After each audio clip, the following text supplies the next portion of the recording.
Hello, hello. Am I live? It says I'm live. Are there live people out there? Is anybody alive? I'm bored and it's raining, and I was going to read some from my little bookshelf here, but I wanted to see if anybody's out there. If anybody exists, does anybody exist out there? Who am I talking to right now? This is so weird. It's so weird going live. I feel like I need to do something. Like I can't like just talk. Like a lot of people just talk on their live streams. I don't even know if anybody can hear me. Like who am I talking to? It's so weird. Just a strange thing. Got a bunch of books here though, so I don't know if anybody's here. Oh, looks, there's one human here. Are you a human being? I see your little picture there. Chat work. What's up, YouTube? What's going on? It's raining here in Florida. I got kind of some time here. I was going to do some reading. I just released a video here, but I don't know what's going on out there. Like I don't know if people get this that I'm going live or even what that means. It's kind of awkward though. Like I'm just sitting here looking at waiting for people to come in here, and I don't even know if anybody's going to say anything. Like somebody just left. I just saw like two people come in, and now it's down to one. It's hilarious. So I got some books here I wanted to read through, but I want to hear from you guys, man. I want to hear what you guys are thinking, how life is out there in YouTube. Somebody tell me a story. Or I guess you gotta text me a story. Hey, Christ is risen. Truly he is risen. What's up, Joe Kim? How are you, man? Where are you from? I wish we could talk. I guess there's other platforms where you can talk. I don't know. You guys use Discord or what's the new one? Clubhouse. I haven't been on Clubhouse yet. I'm not in the club because I don't have Apple. I have this galaxy here, this energy sucker, this life creator and energy creator and destroyer of life right here. Oh, I need it by me all the time. It better be right there. If it doesn't, I got to panic. Where is it? Was that a message? Oh, what's that? I got a Facebook message. Oh, look at that. It's my mom. Okay, great.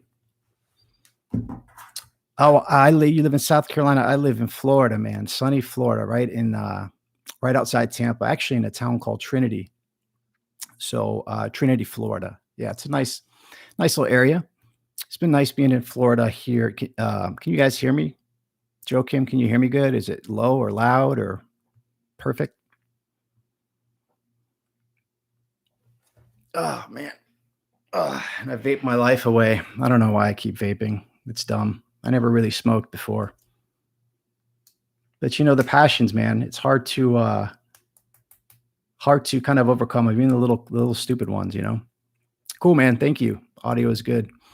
Yeah, dude, I live in Florida. I've lived here my whole life. Actually, my parents moved here from Greece pretty much when my mom was pregnant with me, and we've been living here kind of my entire life. And it's interesting. There's the whole Florida man trope.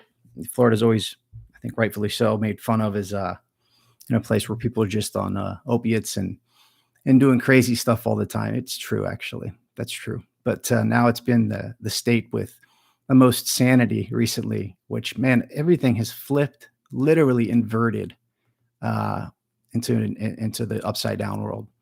It's so crazy. Like if you see something, if you watch the news, like it's literally the exact opposite of what they're saying is the truth. You can discern the truth. It's the inverse of what is coming through most of your channels of media.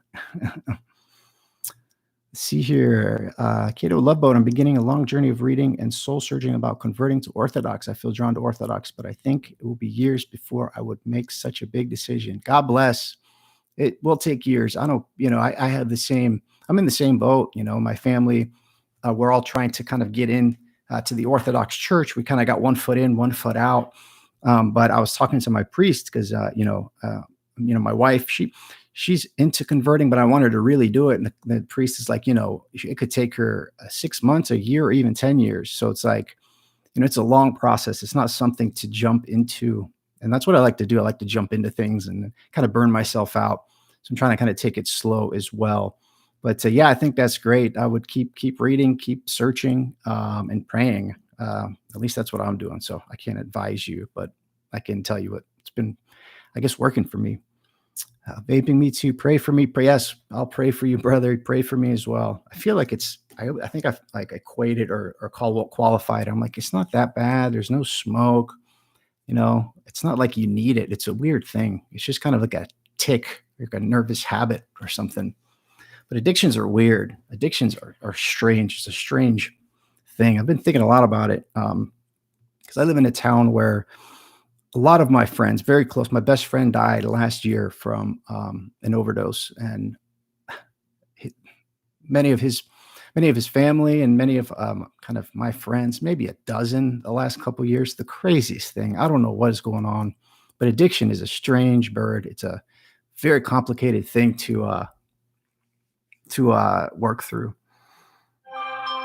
Oh, Cato says, I'm a big fan of Seraphim Rose lectures. Yes, thank you. I appreciate that. Seraphim Rose was kind of I have a icon of him because he's the one who somehow made me start really this YouTube channel is reading from Christ the Eternal Tao. And it resonated greatly with me kind of from my background because he went through his, deep philosophical searching, and he was into Alan Watts. He actually studied under Alan Watts. He studied, all of the Eastern kind of mystical traditions, and then found himself in Orthodoxy, which is it's a beautiful book. I can't recommend it enough. Yes, thank you, guys. Yes, drugs are very bad, and it seems like I'm trying to think what is the root cause. Like I'm going to know what the root cause is, but just at least what I can put together now, and it seems like because I battled addiction myself, and like I think differentiator is community and family. If someone has a network of kind of authentic, genuine relations, then that's something that can kind of help support and kind of take the brunt of the force of the addiction, because it's not a single thing that it affects one person. Obviously, it affects entire families, and in my case, in many cases across America, entire communities that are just have huge gaping holes in their hearts because of what's happening. Especially with fentanyl and why are so many people experiencing so much emotional and physical pain that they have to take these powerful sedatives and powerful opiates. It's really quite strange. And I think it's not really strange. I think there's a lack of community in the world. There's lack of genuine communities of friendships and genuine family. And this isn't a judgment. It's like, what are we going to build our communities around? There used to be, the American dream or America or our nation. We used to be proud of it. And now we can't be, in a sense. And I was always one of those that I wasn't really proud of America or anything of my country.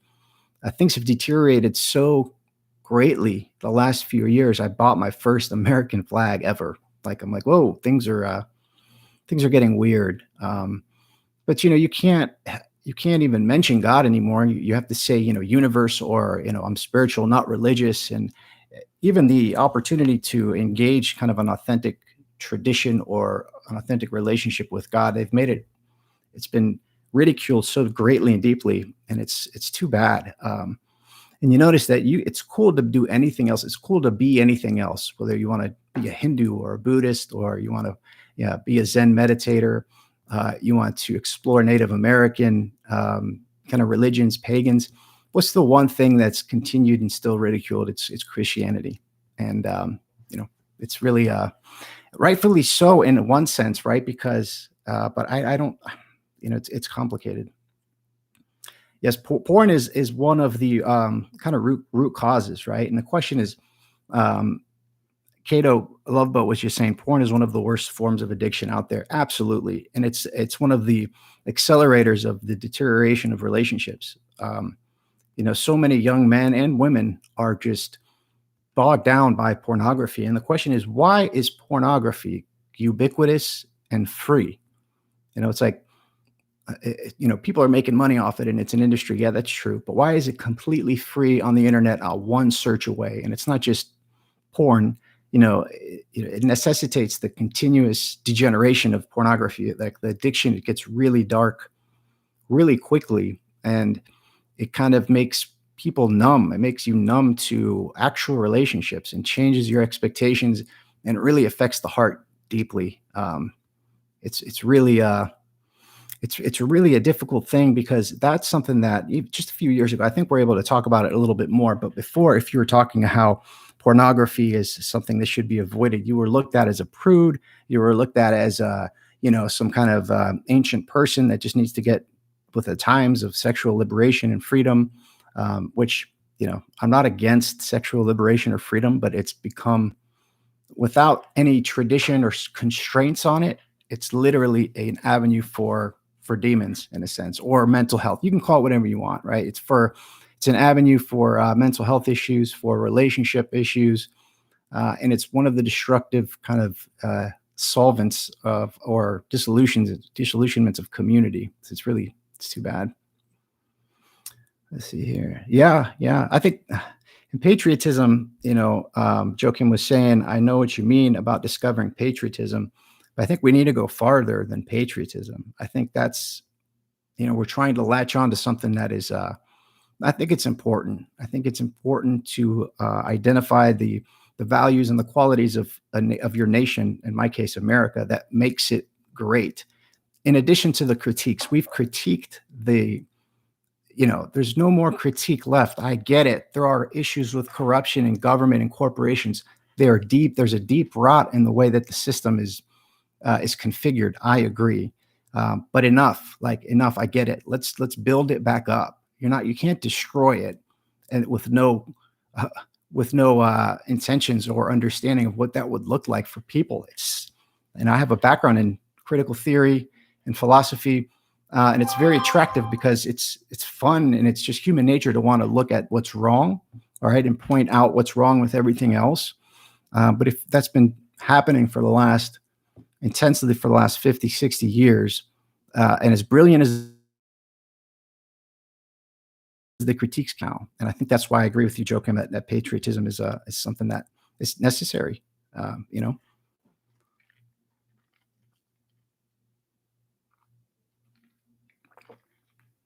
Let's see. When you have time, what's your thoughts on C.S. Lewis? I think he's great. I think I'm not well read on him. I have a couple of his books, G.K. Chesterton as well. I've read more Chesterton than Lewis, but I've just kind of been finding and actually reading from these authors recently. I've watched a lot of videos and content on their work, but I haven't really gotten deep into their work. G.K. Chesterton, I have the book Orthodoxy here.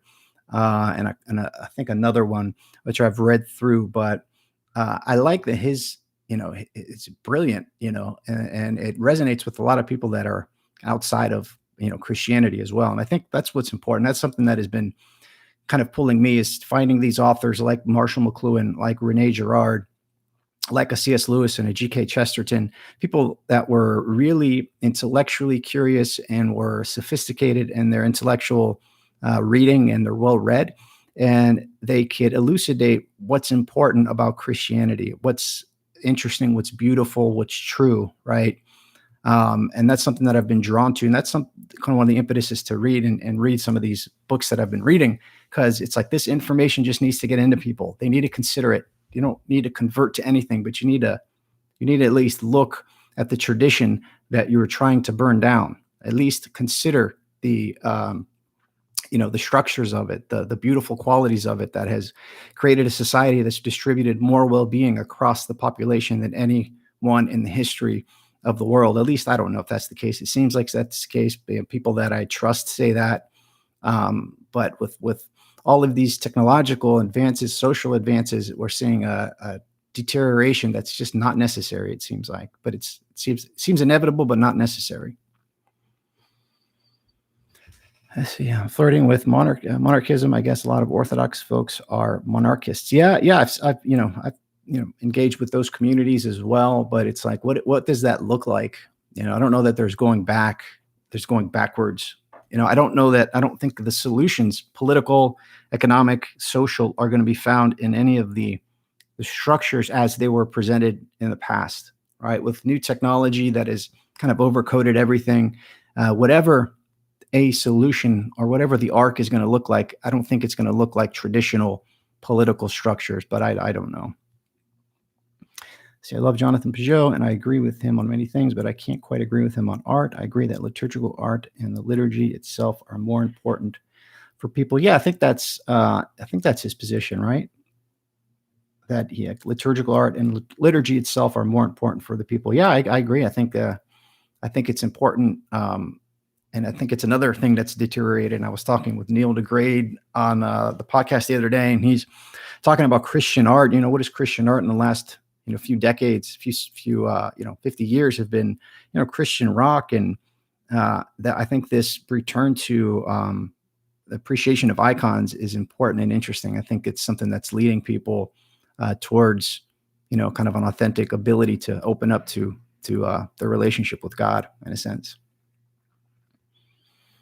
Yeah, I think high art is important as well, but I think it needs to be situated in the hierarchy and appreciated not as the pinnacle of art, but as a flavor of art that one can appreciate without having to diminish or distinguish or have to diminish every other piece of art. I don't know if that makes any sense here.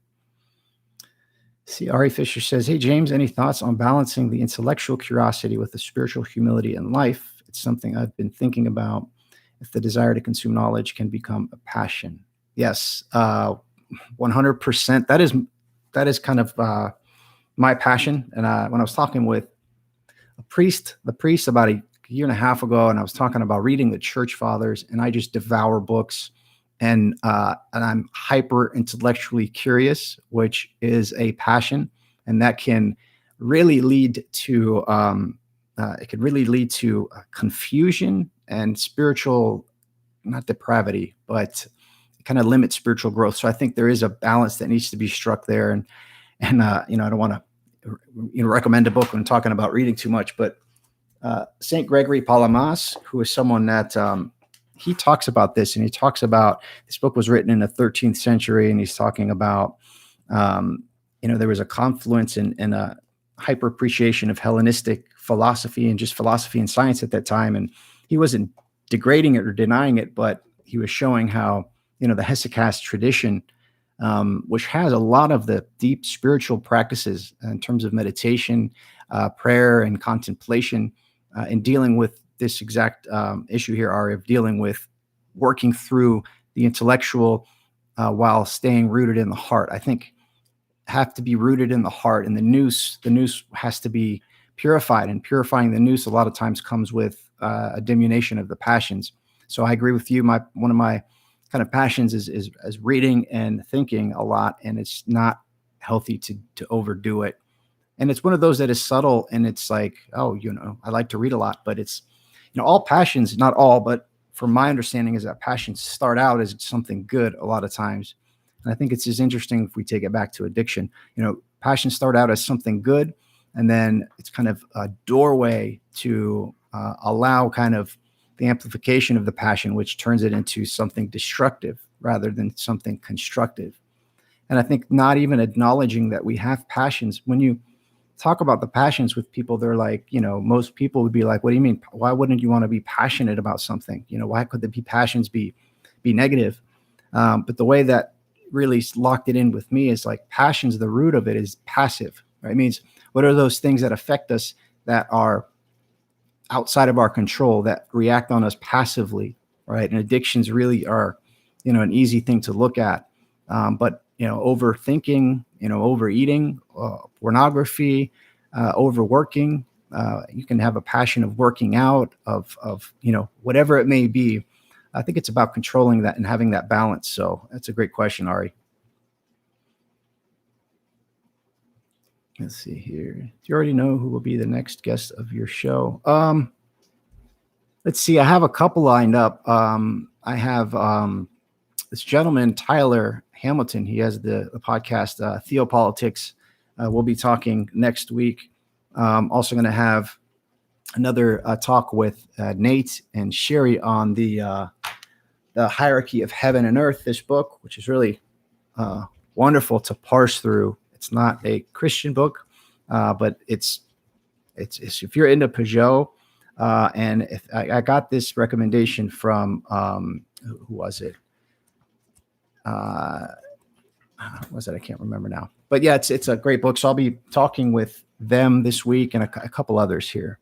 I don't really have guests lined up. I mean, they just whatever arises, we kind of lock in a time. and it's kind of been working out like that. So any suggestions would be cool as well. Carmicio, I hope that's your name, right? Let's see. Nathan says, I'm reading The Ethics of Beauty. Is there anything I should look out for? Oh, man. Just take your time. If you're like me, you're reading many books at once. And that book is so full and rich with insights and beauty. I would take your time with it. I read through it pretty quickly. I did a bunch of videos for my YouTube channel, and I'm coming back to it now. And it's like I'm seeing it for the first time. But when I first read it, I couldn't really absorb, the depth of the information coming through.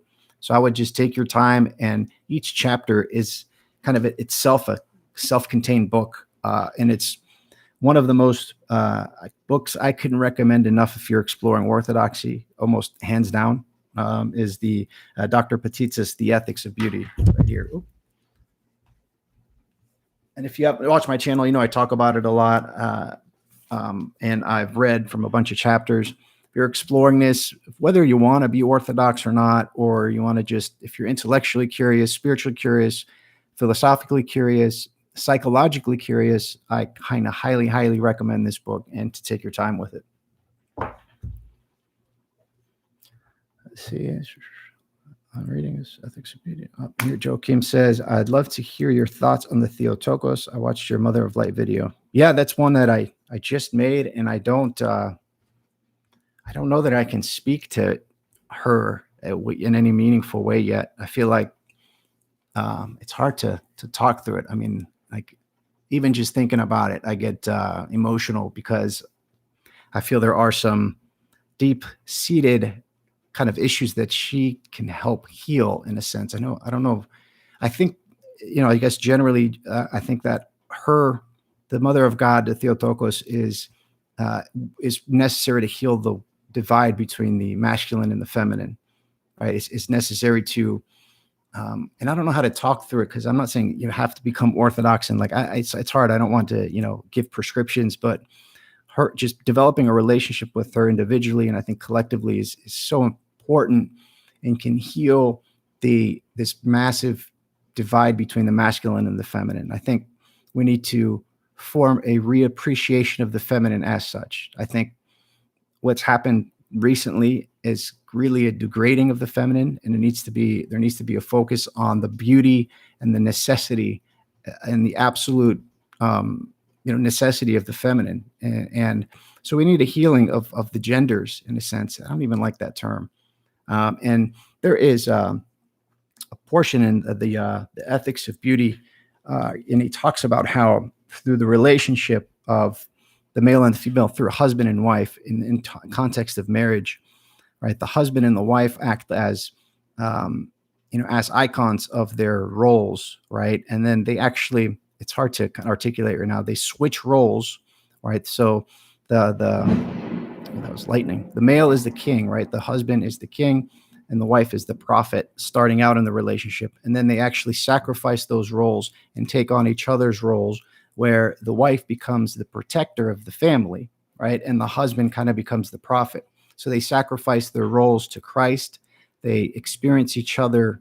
They become each other in a sense, and then kind of reaffirm their crucified roles as caretakers. And they are bringing up, the future generations in Christ, which I know sounds crazy and it's hard to talk through it, but I found it really, really, really, really insightful and attractive. And it's something that's really, really on my mind, is how can we heal the divide between men and women, between the masculine and feminine, because those two things I don't think are the same. And it just seems there's a lot of work to be done, for sure. Let's see. Do you have any strategies for digesting and retaining what you read? Note taking.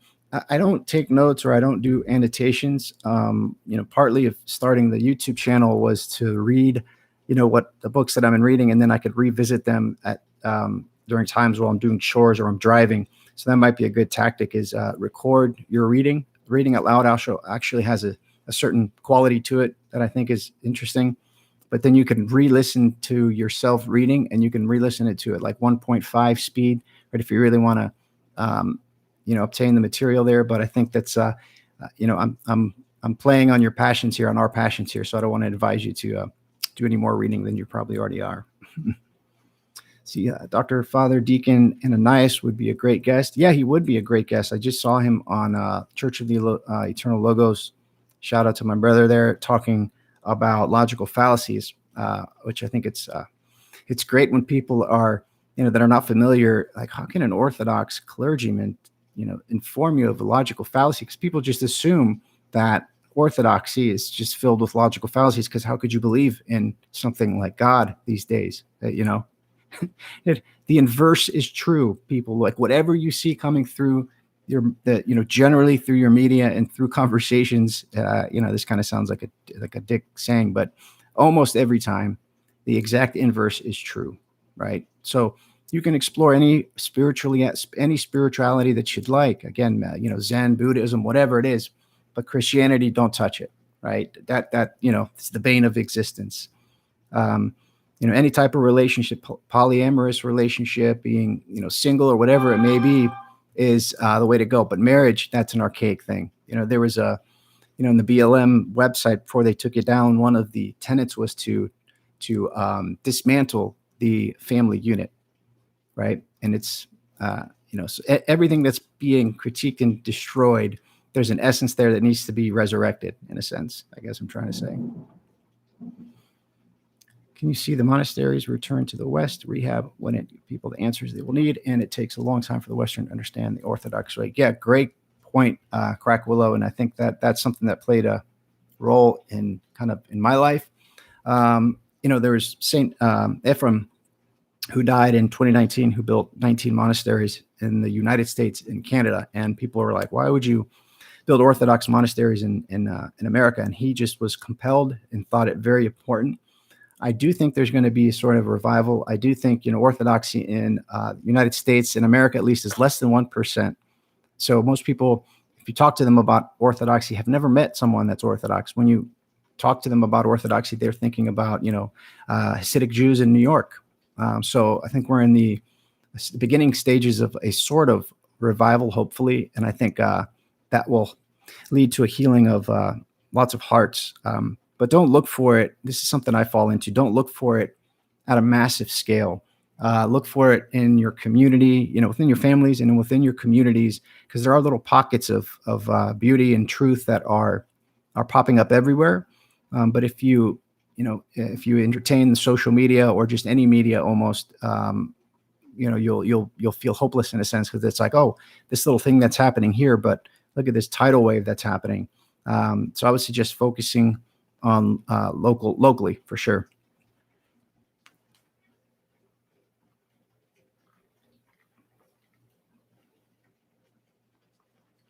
Joachim says, regarding Mary, I agree she is difficult to talk about.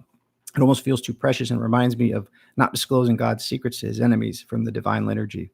Yeah, that's a great point. And I think it speaks to something, in these kind of YouTube community, in this little part of the internet, you don't see a lot of women talking. I mean, there's some, but there's just an overwhelming majority kind of male presence or masculine presence.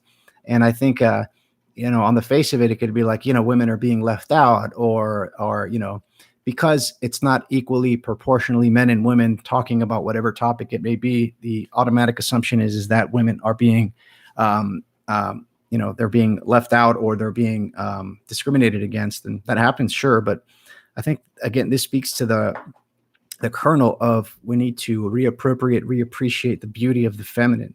And I think the Mother of God and the liturgy and Orthodoxy can tell us a lot about this precious thing that is the feminine, which can become something very horrible, right? So can the masculine, right? We talk about toxic masculinity, and then the other side says, what about toxic femininity? It's like, okay, how about we get rid of toxicity? How about that? How about toxicity is the problem? So where does toxicity come from? And then that's when you can get into a little bit of a rabbit hole, because I think that's what the at least the critical theorists, back the Horkheimer, Adorno, back in the 20s and 30s, that started the Frankfurt School. They were looking at the rot, the corruption that was happening at all levels, the institutions, the church, corporations, and governments. And I think they were able to identify, a lot of the problems, but I think anything like a solution just completely became impossible, because the critique kept eating itself. Been listening to James Lindsay talk about, he just released a long podcast talking about Hegel and talking about the dialectic. And I got about halfway through it, and I studied Hegel, when I was in, actually, it was after college. And the dialectic is so attractive. And the dialectic is the way that history unfolds itself according to Hegel, William Frederick Hegel, who was writing in, I think, the early 1800s, early 19th century. He wrote a book called, I have it right here, actually, The Phenomenology of the Spirit. And it's a book that talks about, it's like I think of it as a bastardization of the Trinity. And the way that he explains it in the book through very arcane and obscure language is that the dialectical process is the process of the spirit of the absolute, forming through history. And the way that takes the form is you have an idea, which is a thesis. Then you have necessarily an antagonism within the thesis, right? So you have its opposite, which is its antithesis. And then the synthesis is kind of a coming to terms and a higher order of combining the two opposites and forming the synthesis. So you have thesis, antithesis, synthesis. And the history of the world is the history of ideas playing out and developing ultimately what will lead to the absolute spirit, right? So spirit is realizing itself through the structure and function of the historical process through, ideas. And Marx took that and flipped it on its head and talked about dialectical materialism. So he took this idea of ideas. Hegel had this idea of ideas forming through history, and he flipped them on his head. And it was the material conditions of material and economic conditions that were going through this dialectical process.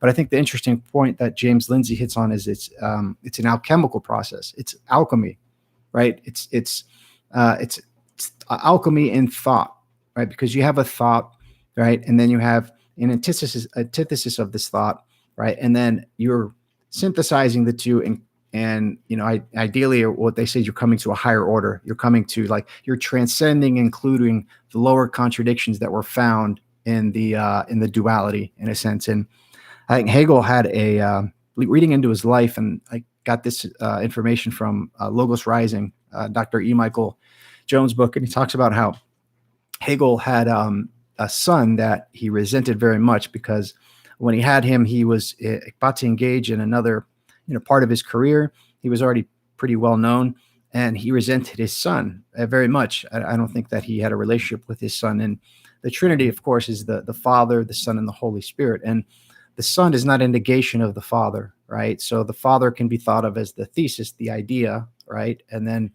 the Son can be thought of as the antithesis. But in Hegel's terminology, it's a negation of the thesis. It's the negation of the Father. And I think that might be tied to his relationship, or the quality of the relationships that he had with his family and with his son, but I don't know that to be true. But you have the Father. The Son is an expression, is an affirmation of the Father, right? And I think you can see this idea that the son or the daughter, right, the offspring, is a negation of the family, or of the father and the mother, right? This negation. Why is it a negation? In a sense, it's just assumed. And then this idea of negation is encoded in every kind of philosophical and political system of the left, is completely taken over with the dialectical thinking. Myself included, I was really interested in exploring dialectical materialism and just dialectical thinking at all, because it is alchemy. It's changing base metal to gold, right? You're changing base thoughts, whether it's ideas or the material conditions, economic conditions. The idea is through thinking and through human action, you can transform this base material into a kind of utopia, right? But the whole point is we don't have the spiritual capacity and the maturity to really complete that process, in a sense, right? That's why I think it's a bastardization of Christianity. It's like, what, we have the knowledge of good and evil from our fallen state. Let's use that knowledge of good and evil from our fallen state, just build a utopia. Well, guess what that has built? look at the 20th century. It's just, they can go on for forever talking about Hegel, which is not a good thing to do, I think.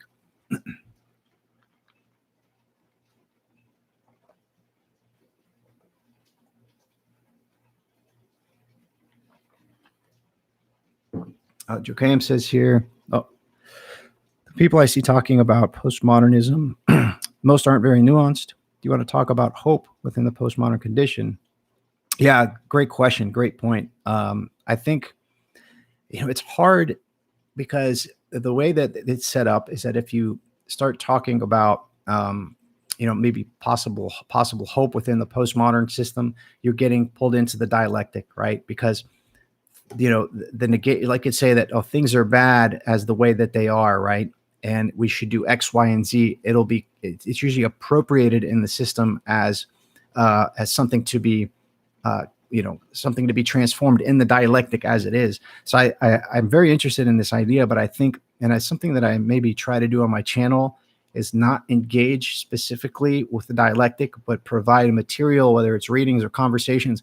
I got a degree in political science. I'm very interested in kind of the political domain, but I don't feel like engaging it in the way that it is now is something that is going to be helpful. I think just talking about kind of these beautiful, true, historical, uplifting kind of type material is something that I'm trying to do without engaging and getting pulled in, if that kind of makes sense. See, I wanted to give Orthodoxy and the Religion of the Future to a friend, but it might be too straightforward for non-Orthodox. Can you recommend another book on the topic? From Seraphim Rose, I think his Life and Works is a great book. I think that especially if your friend is philosophically and psychologically, scientifically minded, giving him that book, his Life and Works, which is his biography done by Father Damascene. I would definitely recommend that one. Another book, I don't know if I have it here. There's a lot of good intro to Orthodoxy books that are deep for being kind of introductory books. Of course, I have 3 of these books here. So I know you guys are aware of Religion of the Apostles. I've bought a bunch of books to give these out to people. I don't know who yet. I think something really special was done here by Father Stephen D. Young in this book, and that it's not just for Orthodox people, and it's people from every denomination will get value from this book. And I think even people that are not Christians or even anti-Christian in a sense, if you can get this book into them, it really something special was done here. And it's not hard to read, and it's not done in kind of high-minded theological terms. It's really a down-to-earth explication of what Christianity is from the perspective of the apostles of the first 100 years. Can't recommend it enough. I have a few copies. I have a couple people that I think I'm going to give them to, but I'm thinking about the kind of right moment to do so. I also have probably half a dozen prayer books, some prayer books for Orthodox, for young adults that I've had for months. And I'm going to give them out to someone. And I've given 2 out, but I haven't given any more out because I'm not going to just give them to anybody. Just kind of try to get some discernment when I feel someone is interested or could benefit from it or something like that. Hey, Sir, what's up, man? How are you? C. Crack Willis says, have you any thoughts on Tolstoy's What is Art? I do not actually. I have not read. I've not read a lot of Tolstoy. I've read some of his work, and I've read a lot about his work. I've watched a lot of videos, but I haven't really delved in there. That's kind of an area that is on my radar, but I just have not yet. Yeah, art and education get left out of the political conversation when they are where the real power is. Yeah, wow, 100% correct, right? I think it's the culture that needs to be steeled. Like we need to steal the culture, and I think it's the culture that will pull the political up in a sense, right? But the culture seems to be wafting and waffling and degrading at best, right? But again, see, I just went to the thinking of culture is what I see on the television or in social media, or that's not the culture. That is a type of, mass popular culture, but that's not it. There are people everywhere. There are communities and networks online that are building a new culture. I think it's emerging, and I couldn't agree with that more. I think it's the art, it's beauty that will save the world. I think that's why the book, The Ethics of Beauty, is so important. It's a recapitulation and a reorientation towards the good, the true, and the beautiful. Right? There is something called the good, the true, and the beautiful. These are qualities that exist in the world. They are the configuration of the logos. Right? The logos is not just logic. It's not just the kind of the end term that we put on words. Biology, psychology. Right? The ology portion of it stems from the logos, but the logos it's the fundamental organizing. And it's not even this.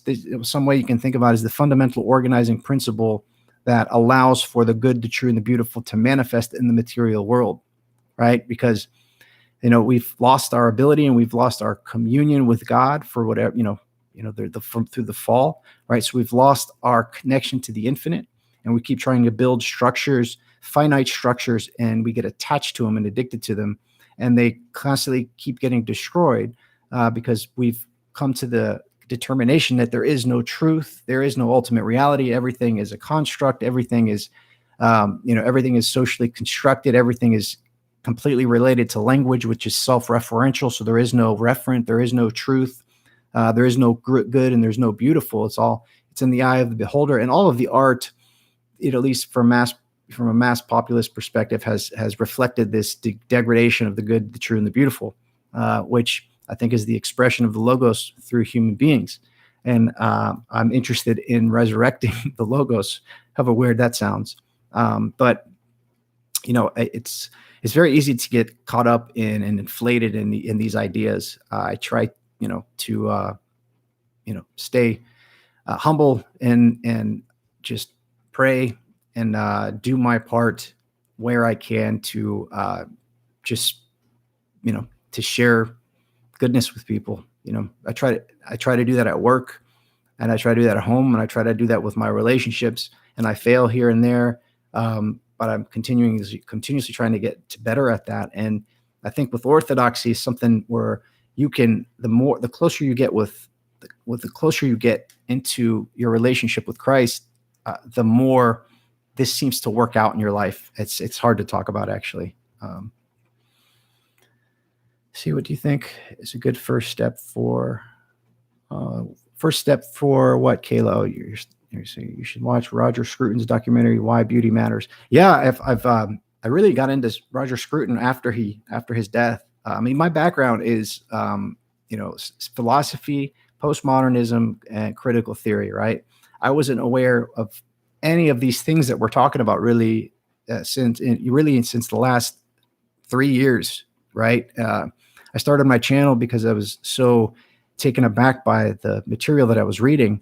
And I was like, man, people need to hear this, especially people on the left with an open heart and an open mind, because this thing's about to kind of disintegrate.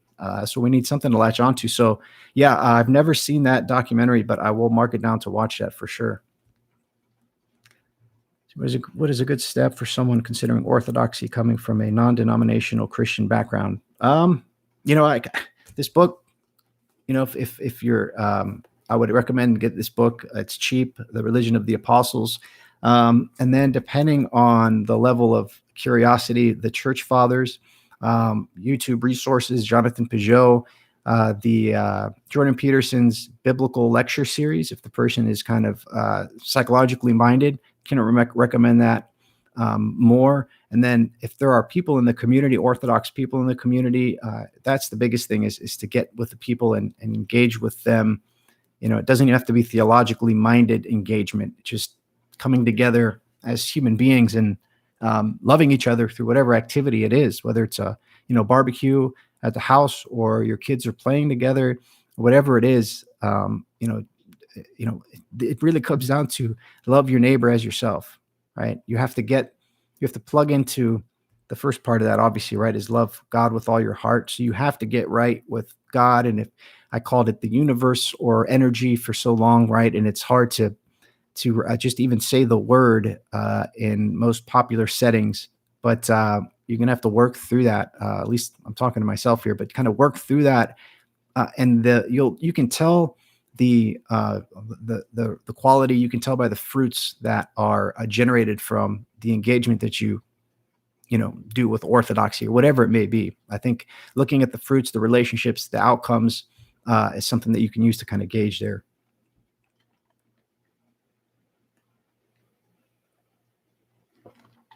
Yeah, Joe Kim says, Kayla, for me, talking to a priest who understood me was crucial. Definitely, he planted seeds in my heart that took years to germinate.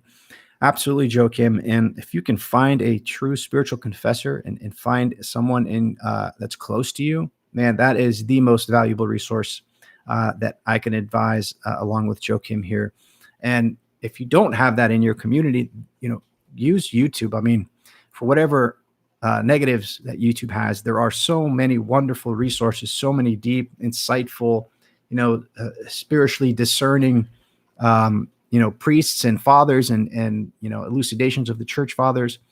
I would, through prayer, and use discernment through prayer to continue on your search, and don't look for it to happen in a month or 6 months, a year, or even longer than that, right? Because this is a resituating and reorientation of your life as such, right? And the fruits, will be just wonderful and beautiful, especially as things continue to deteriorate in the world that we see through kind of our screens or and elsewhere.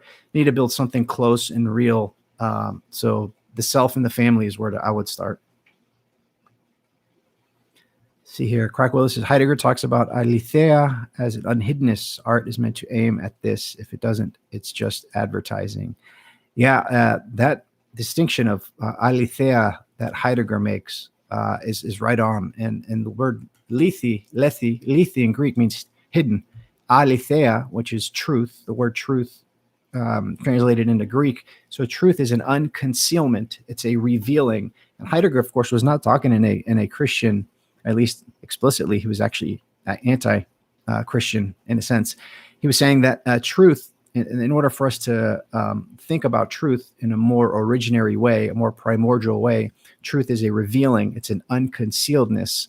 And definitely art is something that should, open up vistas of possibilities, but not just, kind of in a degraded way that the advertising industry has overcoded everything. And it's another one of my main interests in discussing with people is how can we short circuit, or how can we reverse engineer these structures of advertising to select for the good instead of select for extracting profit and resources from people?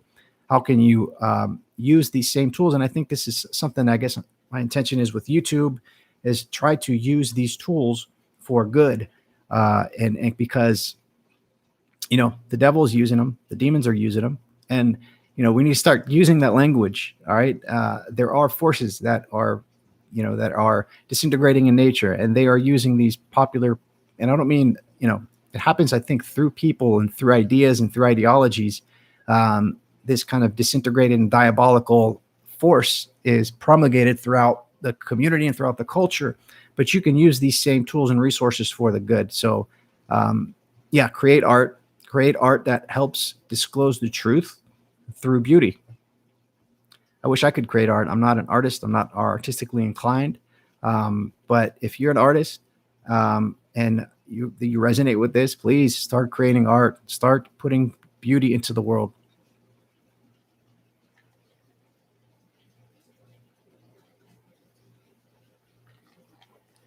Yeah, I think Heidegger was before he really got into philosophy, he was going to be a priest. He was in seminary, I think. And I think his work, his ideas are heavily related to revelation of Jewish and Christian revelation. Definitely like the way he talks about the human as Dasein, as the there, all right. And the way that he talks about truth as a revelation, as a unconcealment, right. And nature as physis, right. And physis, right. Which is like the springing forth, the shining forth. So it's a good way to jostle your mind out of the out of the scientific materialist way of thinking that truth is just when, your hypothesis matches the outcome of the experiment, right? So truth is only what we can measure with our instruments. And that is a flavor of truth. That is a type of truth.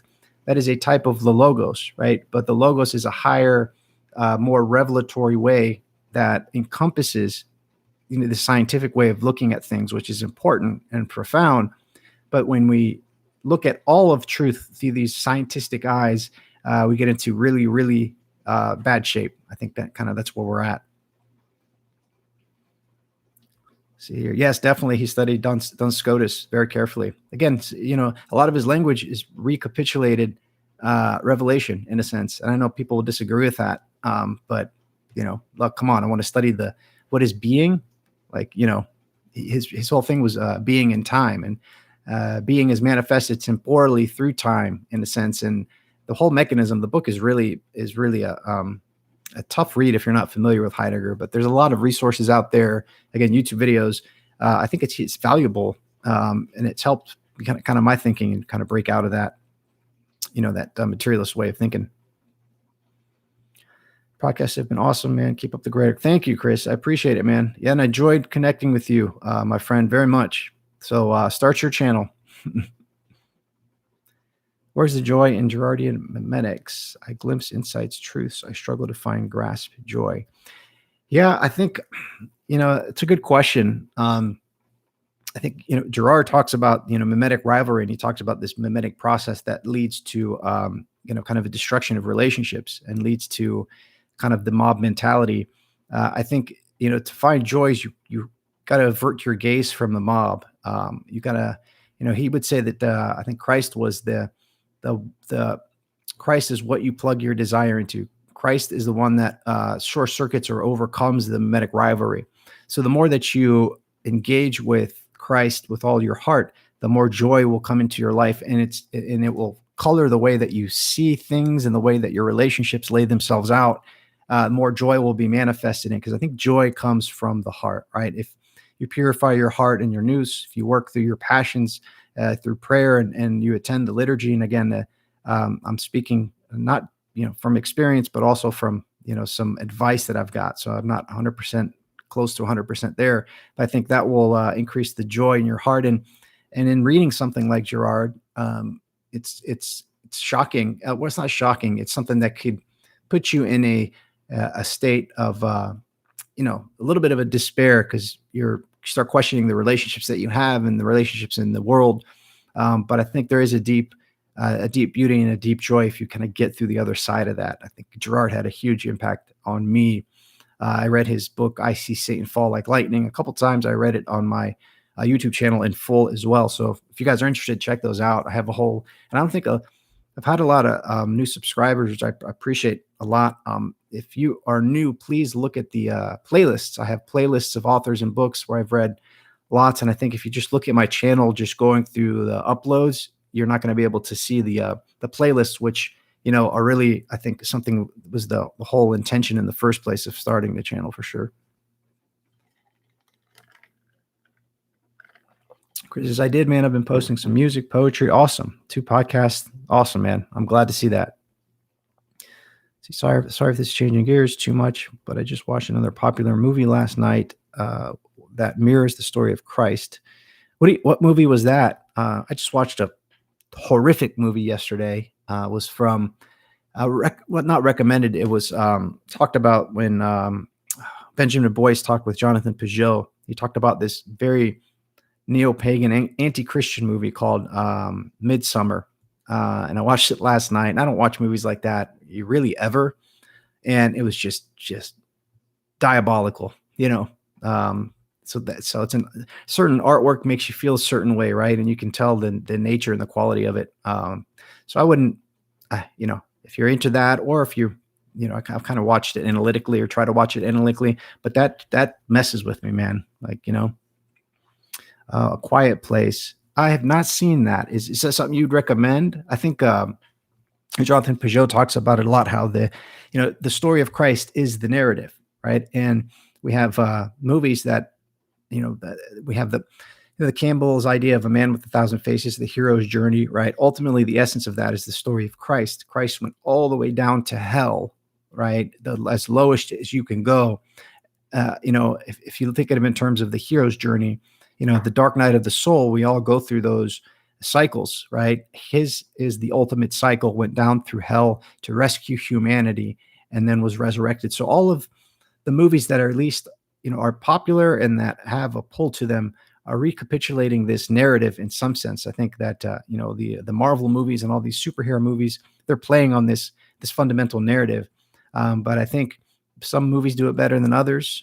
So I'll check out A Quiet Place actually if it's something that you think does that well. I spent this year with Heidegger and Husserl. They have opened up my mind in a way that I believe has helped me understand of the Greeks, Plato and Aristotle, in turn, ancient church. Yes, yes, wonderful. And I think I don't know if you were the one that asked me about the positive aspects of postmodernism. I think there are many positive things to engage with in postmodernism or, German idealism and philosophy. I think it's just be careful and mindful because the ideas are powerful and attractive. And I would suggest being really rooted in a tradition and in your, in your relationship with God. Let's see here. Do you watch art, film, anything specific? Not really, actually. Let's see here. Thanks, James. I'll check out some of those video series. Yeah, man. Of course. Yeah, and I appreciate engaging with you guys. I have a series where I've reached out to talk with you, and I'd love to hear from more of you. I've had probably 4 or 5 conversations with you. I want to do something different with the YouTube subscribers. I'm not interested in growing the channel. I like that more people are interested in the readings and my channel, but I want it to be more intimate, and I want to get to know people, as best as you can do this way. Get to know people through conversation. So I have my email on my about page, I believe. So if you're interested in having a conversation, we don't have to share it. We'll record it. And if it's something that you want to put out there, we'll put out there. And I'm really interested to get to know you, your background, your story. You don't have to get into any personal details. I just like to, I'd like to get to know you guys for sure. Hey, Laura Lee, how are you? Yeah, I just popped on because it was raining out and my wife went with the kids to her mom's. So I had just made a video and I had an hour to, I'm like, I'm going to read, but let me just turn this on to see if anybody wants to chat. So I'm glad that you guys came out to chat with me. I appreciate you guys. See, Cato Loveboat, Crack Willow, you should start looking into some of the great Christian existentialists and phenomenologists like Gabriel Marcel, Blondell, Paul Tillich.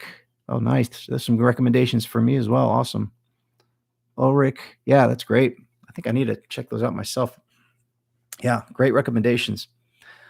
So yeah, man.